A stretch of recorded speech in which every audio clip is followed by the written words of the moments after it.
ಬೀದಿ ನಾಯಿ ಬಾಯಲ್ಲಿ ಮನುಷ್ಯನ ಕತ್ತರಿಸಿದ ಕಾಲು. ಶಿಮ್ಲಾ ಆಸ್ಪತ್ರೆಯ ಭೀಕರ ದೃಶ್ಯ ಕಂಡು ಜನತೆ ಕಂಗಾಲು. ಶಿಮ್ಲಾದ ಅಟಲ್ ಮೆಡಿಕಲ್ ಸೂಪರ್ ಸ್ಪೆಷಾಲಿಟೀಸ್ ಆಸ್ಪತ್ರೆಯಲ್ಲಿ ಬೀದಿ ನಾಯಿಯೊಂದು ಮನುಷ್ಯನ ಕತ್ತರಿಸಿದ ಪಾದವನ್ನು ಹೊತ್ತುಕೊಂಡು ಹೋಗುತ್ತಿರುವ ವಿಡಿಯೋ ವೈರಲ್ ಆಗಿದೆ.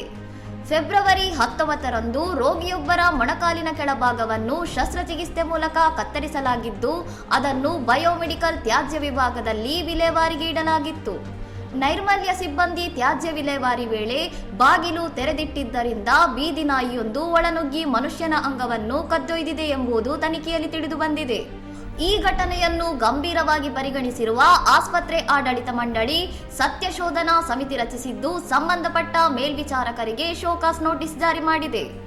ಭದ್ರತಾ ಸಿಬ್ಬಂದಿ ನಾಯಿಯಿಂದ ಕಾಲನ್ನು ಕಸಿದುಕೊಳ್ಳಲು ಯತ್ನಿಸಿದರೂ ನಾಯಿ ಸಿಬ್ಬಂದಿಯ ಮೇಲೆ ಆಕ್ರಮಣಕಾರಿ ವರ್ತನೆ ತೋರಿ ಅಲ್ಲಿಂದ ಓಡಿ ಹೋಗಿದೆ ಎಂಬುದು ವರದಿಯಾಗಿದೆ.